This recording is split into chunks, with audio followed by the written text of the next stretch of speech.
जय जगन्नाथ। मु राजेश कुमार सिंह आपण मानक स्वागत करुअछि श्रीमद् भागवत गीतार द्वितीय अध्याय को। संजय कहिले, सेपरी करुणाविष्ट एवं अश्रुपूर्ण व्याकुल नेत्र शोकाकुल अर्जुन को भगवान मधुसूदन यही कथा कहिले, हे अर्जुन, तुमको यही असमय यही मोह क्योंठु आसीगला?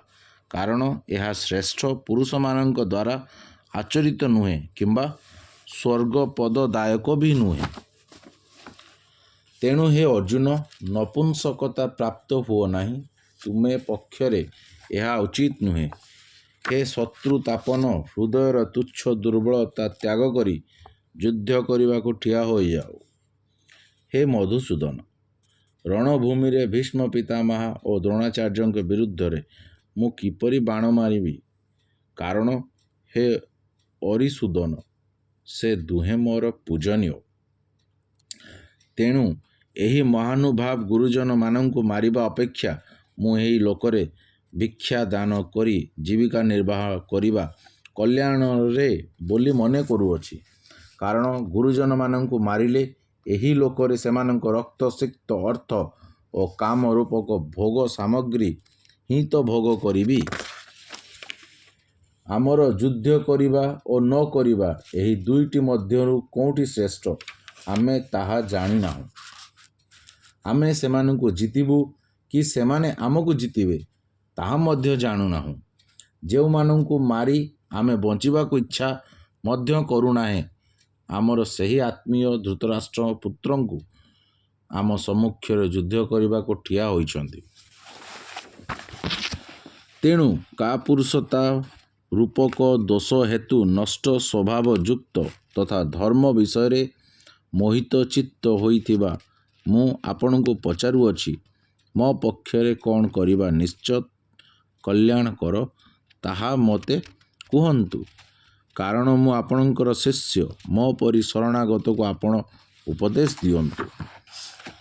कारण एह लोकरे निष्ठक धन धान्य संपन्न राज्य एवं देवता मानकर आधिपत्य पाइगले मध्य मु मोर इंद्रिय मानंकु शुष्क करि देइथिबा शोक को दूर करिबा परे कौनसी उपाय देखि पारु नाही। संजय धृतराष्ट्र कहले, हे राजन, निद्रा जयी अर्जुन अंतर्यामी श्रीकृष्ण को एपरी कहले एवं श्री गोविंद भगवान को युद्ध करिबी नाही बोली स्पष्ट भाव रे कहिदेई चुप होई गले। हे भरतवंशी धृतराष्ट्र, अंतर्यामी श्रीकृष्ण परमात्मा दुई सेनांक मध्य शोक करुवा अर्जुन को स्मित हास करी कहले, हे अर्जुन, जहा पाई शोक करिबा उचित नुहे सेमानंक पाई शोक करुछ एवं पंडितंक परी कथा कहूच, किंतु जहांकर प्राण चली जाइछि सेमानंक पाई जहांकर प्राण जाई नाही सेमानंक पाई मध्य पंडित माने शोक करंती। एपरी नुहे जे कौनसी कालरे मु नथिली कि तुमे नथिलो अथवा एही राज्य माने नथिले, पुणी एपरी मध्य घटिबो नाही जे भविष्यत रे आमे समस्त रहिबा नाही। जेपरी एही देहरे जीवात्मार बाल्यावस्था, यौनावस्था एवं वृद्धावस्था होइथाए, सेहीपरि अन्य शरीर मध्य प्राप्त हुए। सही विषय धीर पुरुष मोहग्रस्त हुअंती नहीं। कारण हे कुंती पुत्र, शीत उष्ण सुख दुख होइथिबा इंद्रिय और विषय मानकर संजोग तो उत्पत्ति विनाशशील अनित्य। तेणु हे भारत, तुमे सेगुड़िक सही जाओ। कारण हे पुरुष श्रेष्ठ, सुख दुख को समान दृष्टि रे देखुथिबा जो धीर पुरुष को यही इंद्रिय ओ विषय संजोग व्याकुल करिपारे नाही, से ही मोक्ष पई योग्य हुअंती। असद वस्तुर अस्तित्व नाही एवं सद्वस्तुर अभाव नाही, एपरि भावरे उक्त दुईटी जाकर तत्व तत्वज्ञानी पुरुष मानंक द्वारा देखा जाइछि। एही न्याय जहांक द्वारा एही संपूर्ण जगत व्याप्त होइछि ताहांको अविनाशी बोली जानो। सही अविनाशी को विनाश करने को कहीं हेले समर्थ नुह। नाश रहित अप्रमेय नित्य स्वरूप जीवात्मार एही शरीर गुड़िक नाशवान बोली कह जाइछि। ତେଣୁ ହେ ଭରତବଂଶୀ ଅର୍ଜୁନ, ତୁମେ ଯୁଦ୍ଧ କର। ଯେ ଏହି ଆତ୍ମହତ୍ୟା କରେ ବୋଲି ବୁଝନ୍ତି ତଥା ଯେ ଏହା ନିହତ ହୁଏ ବୋଲି ସ୍ୱୀକାର କରନ୍ତି, ସେ ଉଭୟ ଆତ୍ମା ବିଷୟରେ କିଛି ଜାଣନ୍ତି ନାହିଁ। କାରଣ ଏହି ଆତ୍ମା ବାସ୍ତବରେ କାହାରିକୁ ହତ୍ୟା କରେ ନାହିଁ କି କାହାରି ଦ୍ୱାରା ନିହତ ହୁଏ ନାହିଁ। ଏହି ଆତ୍ମା କୌଣସି କାଳରେ ବି ଜନ୍ମ ହୁଏ ନାହିଁ କି ମରେ ନାହିଁ। ତଥାପି ଏହା ଉତ୍ପନ୍ନ ହେବା ପରେ ଯେ ହୁଏ, ସେପରି ନୁହେଁ। କାରଣ ଏହା ହେଉଛି ଅଜନ୍ମା, ନିତ୍ୟ, ସନାତନ ଏବଂ ପୁରାତନ। ଶରୀରକୁ ବଧ କରିଦେଲେ ମଧ୍ୟ ଏହା ନିହତ ହୁଏ ନାହିଁ। ହେ ପୃଥାପୃତ ଅର୍ଜୁନ, ଯେଉଁ ପୁରୁଷ ଏହି ଆତ୍ମାକୁ ନାଶରହିତ, ନିତ୍ୟ, ଅଜନ୍ମା ଓ ଅବ୍ୟୟ ବୋଲି ଜାଣନ୍ତି, ସେହି ପୁରୁଷ କାହାକୁ କିପରି ବଧ କରିବେ ବା ବଧ କରାଇବେ? ମନୁଷ୍ୟ ଯେପରି ପୁରୁଣା ବସ୍ତ୍ରମାନ ତ୍ୟାଗ କରି ଅନ୍ୟ ନୂତନ ବସ୍ତ୍ର ଗ୍ରହଣ କରେ, ଜୀବାତ୍ମା ସେହିପରି ପୁରାତନ ଶରୀରମାନ ତ୍ୟାଗ କରି ଅନ୍ୟ ନୂତନ ଶରୀରମାନ ପ୍ରାପ୍ତ କରିଥାଏ। ବନ୍ଧୁଗଣ, ଏହି ଆତ୍ମାକୁ କୌଣସି ଶସ୍ତ୍ର ବି କାଟିପାରେ ନାହିଁ। ଅଗ୍ନି ଏହାକୁ ଜଳାଇ ପାରେ ନାହିଁ, ଜଳ ଏହାକୁ ଭିଜାଇ ପାରେ ନାହିଁ ଏବଂ ବାୟୁ ଏହାକୁ ଶୁଖାଇ ପାରେ ନାହିଁ। କାରଣ ଏହି ଆତ୍ମା ଅଚ୍ଛେଦ, ଅଦାହ, ଅକ୍ଳେଦ ଓ ନିଃସନ୍ଦେହ, ଅଶୋଷ୍ୟ ତଥା ଏହା ହେଉଛି ନିତ୍ୟ, ସର୍ବଗତ, ସ୍ଥିର, ଅଚଳ, ସନାତନ। ଏହି ଆତ୍ମା ଅବ୍ୟକ୍ତ, ଏହି ଅଚିତ୍ୟ ଓ ଏହାକୁ ବିକାର ରହିତ କୁହାଯାଏ। ଏଣୁ ହେ ଅର୍ଜୁନ, ଏହି ଆତ୍ମା କିପରି ବୋଲି ଜାଣି ତୁମେ ଶୋକ କରିବା ଉଚିତ ନୁହେଁ। ପକ୍ଷାନ୍ତରେ ଯଦି ତୁମେ ଏହି ଆତ୍ମାକୁ ନିତ୍ୟ ଜନ୍ମ ହେଉଛି ଏବଂ ନିତ୍ୟ ମରୁଛି ବୋଲି ସ୍ୱୀକାର କରୁଥାଅ, ତଥାପି ହେ ମହାବାହୁ, ତୁମେ ଏପରି ଶୋକ କରିବା ଉଚିତ ନୁହଁ। କାରଣ ଏହି ମାନ୍ୟତା ଅନୁସାରେ ଜନ୍ମ ହୋଇଥିବା ଲୋକର ମୃତ୍ୟୁ ନିଶ୍ଚିତ ଏବଂ ମରିଥିବା ଲୋକର ଜନ୍ମ ନିଶ୍ଚିତ। ଏହି ହେତୁ ମଧ୍ୟ ଯାହା ଅନିବାର୍ଯ୍ୟ, ସେହି ବିଷୟରେ ତୁମ ଶୋକ କରିବା ଉଚିତ ନୁହଁ। ହେ ଅର୍ଜୁନ, ସମସ୍ତ ପ୍ରାଣୀ ଜନ୍ମ ହେବା ପୂର୍ବରୁ ଅପ୍ରକଟ ହୋଇ ରହିଥାନ୍ତି ଏବଂ ମୃତ୍ୟୁ ପରେ ମଧ୍ୟ ଅପ୍ରକଟ ହୋଇ ରହିଯାନ୍ତି। ସେମାନେ କେବଳ ଏହି ମଧ୍ୟବର୍ତ୍ତୀ କାଳରେ ହିଁ ପ୍ରକଟ ହୁଅନ୍ତି। ଏପରି ସ୍ଥିତିରେ ଶୋକ କରିବା କ'ଣ? କୌଣସି ଜଣେ ମହାପୁରୁଷ ହିଁ ଏହି ଆତ୍ମାକୁ ଆଶ୍ଚର୍ଯ୍ୟ କରି ଦେଖନ୍ତି ଏବଂ ସେହିପରି ଅନ୍ୟ କେହି ମହାପୁରୁଷ ଏହାର ତତ୍ତ୍ୱକୁ ଆଶ୍ଚର୍ଯ୍ୟ ପରି ବର୍ଣ୍ଣନା କରନ୍ତି ତଥା ଅନ୍ୟ କେହି ଅଧିକାରୀ ପୁରୁଷ ଏହାକୁ ଆଶ୍ଚର୍ଯ୍ୟ କରି ଶୁଣନ୍ତି ଏବଂ କେହି କେହି ଶୁଣି ମଧ୍ୟ ଏହାକୁ ଜାଣିପାରନ୍ତି ନାହିଁ। ହେ ଅର୍ଜୁନ, ଏହି ଆତ୍ମା ସମସ୍ତଙ୍କ ଶରୀରରେ ସର୍ବଦା ଅବଦ୍ଧ। ତେଣୁ ସକଳ ପ୍ରାଣୀଙ୍କ ପାଇଁ ଅର୍ଥାତ୍ କୌଣସି ବି ପ୍ରାଣୀ ପାଇଁ ତୁମେ ଶୋକ କରିବା ଉଚିତ ନୁହଁ। ପୁଣି ନିଜ ଧର୍ମର ଦୃଷ୍ଟିରୁ ବି ତୁମେ ଭୟ କରିବା ଉଚିତ ନୁହଁ। କାରଣ କ୍ଷତ୍ରିୟ ନିମନ୍ତେ ଧର୍ମଯୁଦ୍ଧ ଠାରୁ ବଳି କଲ୍ୟାଣକାରୀ କର୍ତ୍ତବ୍ୟ ଆଉ କିଛି ନାହିଁ। ହେ ପାର୍ଥ, ସ୍ୱାର୍ଥ ପ୍ରାପ୍ତ ହୋଇଥିବା ଏବଂ ଉନ୍ମତ୍ତ ସ୍ୱର୍ଗଦ୍ୱାର ରୂପକ ଏହିପରି ଯୁଦ୍ଧ ଭାଗ୍ୟବାନ କ୍ଷତ୍ରିୟମାନେ ହିଁ ଲାଭ କରନ୍ତି। କିନ୍ତୁ ଯଦି ତୁମେ ଏହି ଧର୍ମଯୁଦ୍ଧ ନ କରିବ, ତେବେ ସ୍ୱଧର୍ମ ଓ ସୁଯଶ ହରାଇ ପାପଭୋଗୀ ହେବ ତଥା ସମସ୍ତେ ଦୀର୍ଘକାଳ ସ୍ଥାୟୀ ତୁମର ଅପକୀର୍ତ୍ତି ବି ଆଲୋଚନା କରିବେ ଏବଂ ସମ୍ମାନନୀୟ ପୁରୁଷମାନଙ୍କ ନିମନ୍ତେ ଅପକୀର୍ତ୍ତି ହେଉଛି ମରଣରୁ ବଳି ଦୁଃଖଦାୟକ।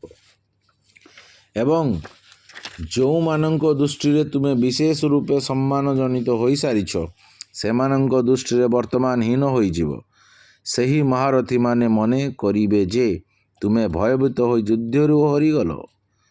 ହେ ଅର୍ଜୁନ, ତୁମର ଶତ୍ରୁମାନେ ତୁମ ସାମର୍ଥ୍ୟକୁ ନିନ୍ଦା କରି କରି ତୁମକୁ ବହୁତ ଅକଥ୍ୟ ବଚନ ମଧ୍ୟ କହିବେ।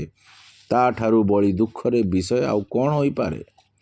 ତୁମେ ଯୁଦ୍ଧରେ ନିହତ ହେଲେ ସ୍ୱର୍ଗ ପାଇବ, ନାହିଁ ତ ଯୁଦ୍ଧରେ ଜୟୀ ହେଲେ ଭୂମଣ୍ଡଳରେ ରାଜ୍ୟ ଭୋଗ କରିବ। ତେଣୁ ହେ ଅର୍ଜୁନ, ତୁମେ ଯୁଦ୍ଧ କରିବାକୁ ସଂକଳ୍ପବଦ୍ଧ ହୋଇ ଦଣ୍ଡାୟମାନ ହୋଇଯାଅ।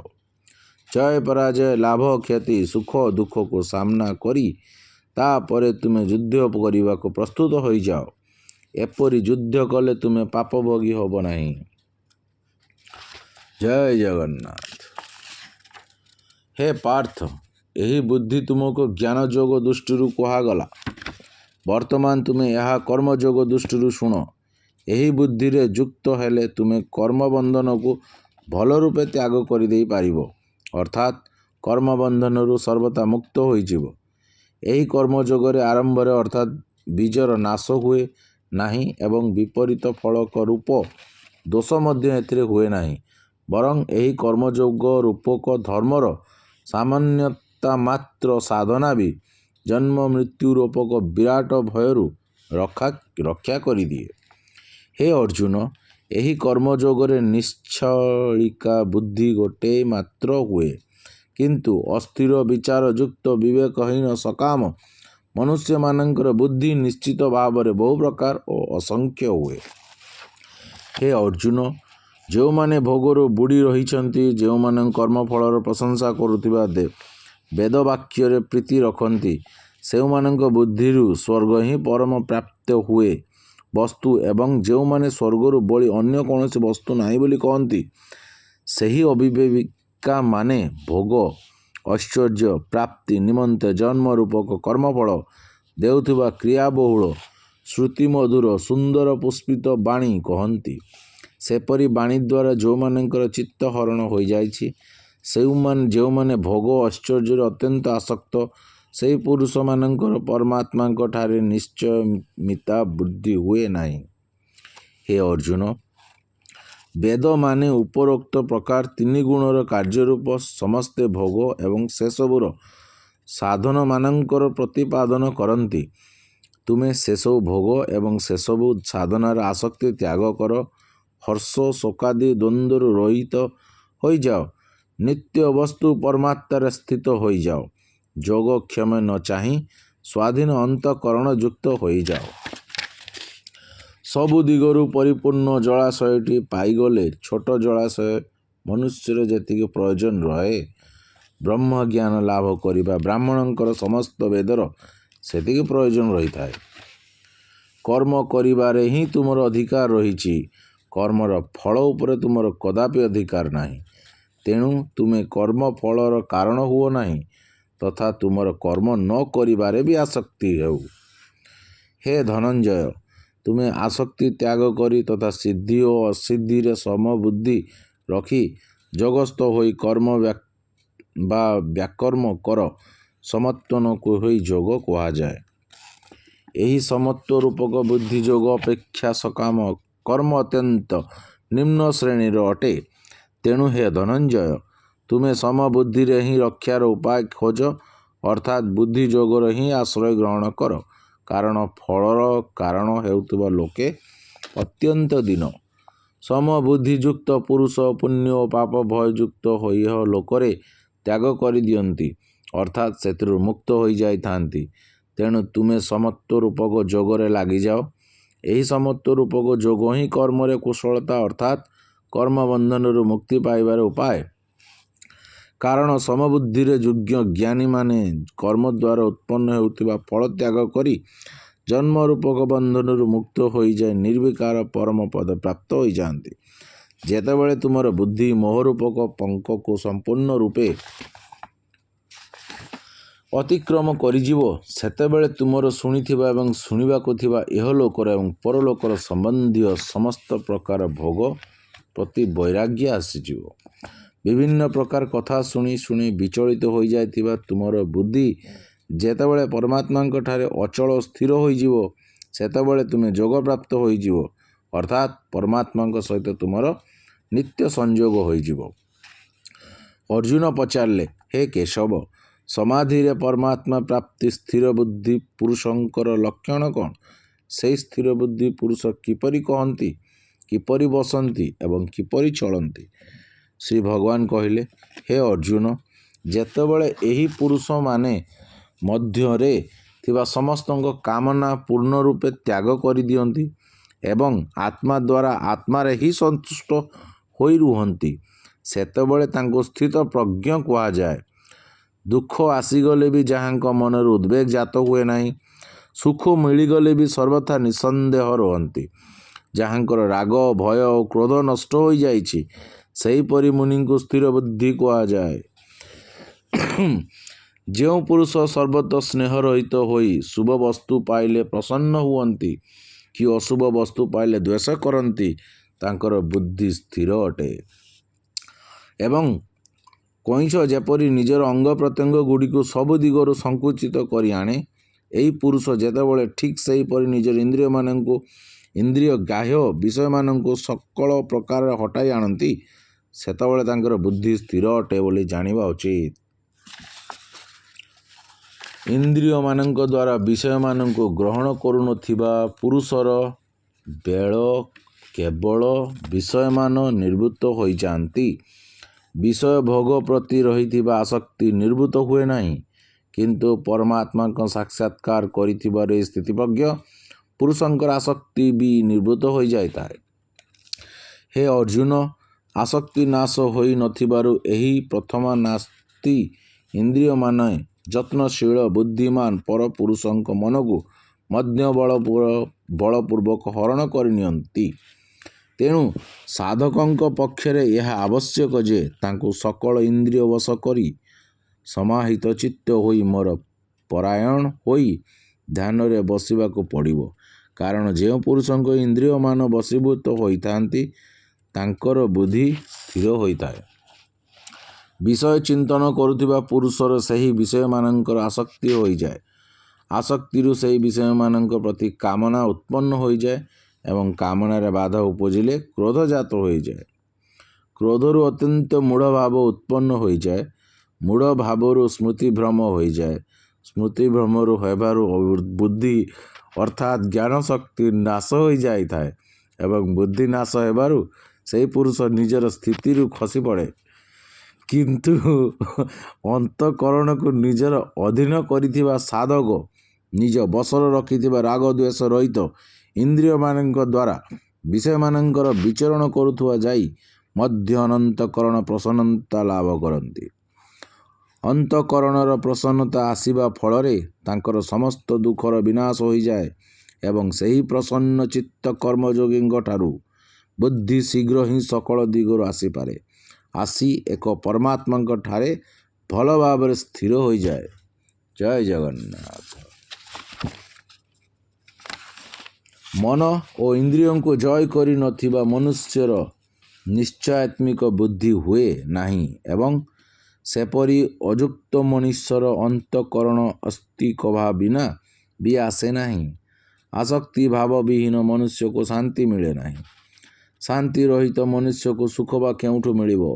କାରଣ ବାୟୁ ଯେପରି ଜଳରୁ ଚାଲୁଥିବା ନୌକାକୁ ହରଣ କରି ନିଏ, ବିଷୟରେ ବିଚରଣ କରୁଥିବା ଇନ୍ଦ୍ରିୟମାନଙ୍କ ମଧ୍ୟରୁ ଯେଉଁ ଇନ୍ଦ୍ରିୟଟି ସହିତ ମନ ରହିଥାଏ, ସେହି ଗୋଟିକ ଇନ୍ଦ୍ରିୟ ବି ସେହିପରି ଉକ୍ତ ଅଯୁକ୍ତ ମନୁଷ୍ୟର ବୁଦ୍ଧିକୁ ହରଣ କରିନିଏ। ତେଣୁ ହେ ମହାବାହୁ, ଯେଉଁ ପୁରୁଷଙ୍କ ଇନ୍ଦ୍ରିୟମାନଙ୍କର ବିଷୟମାନଙ୍କର ଠାରୁ ସକଳ ପ୍ରକାର ନିଗୃହୀତ ହୋଇଯାଇଥାନ୍ତି, ତାହାଙ୍କର ବୁଦ୍ଧି ସ୍ଥିର ଅଟେ। ଯେଉଁ ପରମାତ୍ମା ପ୍ରାପ୍ତି ଆନନ୍ଦ ସକଳ ପ୍ରାଣୀଙ୍କ ନିମନ୍ତେ ରାତ୍ରି ସମାନ, ସେହି ନିତ୍ୟ ଜ୍ଞାନ ସ୍ୱରୂପ ପରମାନନ୍ଦ ପ୍ରାପ୍ତିର ସ୍ଥିତପ୍ରଜ୍ଞ ଯୋଗୀ ଜାଗ୍ରତ କରନ୍ତି ଏବଂ ଯେଉଁ ନାଶବାନ ସାଂସାରିକ ସୁଖ ଲାଭରେ ସକଳ ପ୍ରାଣୀ ଜାଗ୍ରତ ରୁହନ୍ତି, ପରମାତ୍ମା ତତ୍ତ୍ୱ ଜାଣିଥିବା ମୁନିଙ୍କ ନିମନ୍ତେ ତାହା ରାତ୍ରି ସମାନ। ନାନାଦିର ଜଳ ଯେପରି ସକଳ ଦିଗରୁ ପରିପୂର୍ଣ୍ଣ କରି ଅଚଳ ପ୍ରତିଷ୍ଠାଯୁକ୍ତ ସମୁଦ୍ରକୁ ବିଚଳିତ ନ କରି ତା ଭିତରେ ପ୍ରବେଶ କରେ, ସକଳ ଭୋଗ ସେହିପରି ଜିଜ୍ଞ ସ୍ଥିତିପ୍ରଜ୍ଞ ପୁରୁଷଙ୍କ ଠାରୁ କୌଣସି ପ୍ରକାର ବିକାର ଉତ୍ପନ୍ନ ନ କରି ପ୍ରବେଶ କରନ୍ତି, ସେହି ପୁରୁଷ ପରମ ଶାନ୍ତି ପ୍ରାପ୍ତ ହୁଅନ୍ତି। ଭୋଗ ଚାହୁଁଥିବା ଲୋକ ତାହା ପାଏ ନାହିଁ। ଯେଉଁ ପୁରୁଷ ସମସ୍ତ କାମନା ତ୍ୟାଗ କରି ମମତ୍ୱ ରହିତ, ଅହଙ୍କାର ରହିତ ଏବଂ ସ୍ପୃହା ରହିତ ହୋଇ ବିଚରଣ କରନ୍ତି, ସେ ହିଁ ଶାନ୍ତି ପ୍ରାପ୍ତ ହୁଅନ୍ତି ଅର୍ଥାତ୍ ଶାନ୍ତି ଲାଭ କରନ୍ତି। ହେ ଅର୍ଜୁନ, ଏହା ହେଉଛି ବ୍ରହ୍ମଙ୍କ ପ୍ରାପ୍ତ ଏବଂ ହୋଇଥିବା ପୁରୁଷଙ୍କ ସ୍ଥିତି। ଏହାକୁ ପ୍ରାପ୍ତ ହୋଇ ଯୋଗୀ କେବେ ହେଲେ ମୋହିତ ହୁଅନ୍ତି ନାହିଁ ଏବଂ ଅନନ୍ତ କାଳ ମଧ୍ୟରେ ଏହି ବ୍ରହ୍ମ ସ୍ଥିତିରେ ସ୍ଥିତ ହୋଇ ବ୍ରହ୍ମାନନ୍ଦ ପ୍ରାପ୍ତ ହୁଅନ୍ତି। ଓଂ ତତ୍ସଦିତି ଶ୍ରୀମଦ୍ଭାଗବତ ତାସୁପନିଷୁ ବ୍ରହ୍ମ ବିଦ୍ୟାୟ ଯୋଗଶାସ୍ତ୍ରେ ଶ୍ରୀକୃଷ୍ଣାର୍ଜୁନସଂବାଦେ ସାଂଖ୍ୟଯୋଗେ ନାମ ଦ୍ୱିତୀୟ ଅଧ୍ୟାୟ ଶେଷ। ମୁଁ ରାଜେଶ କୁମାର ସିଂହ ଦ୍ୱିତୀୟ ଅଧ୍ୟାୟ ସରିଗଲା। ଜୟ ଜଗନ୍ନାଥ।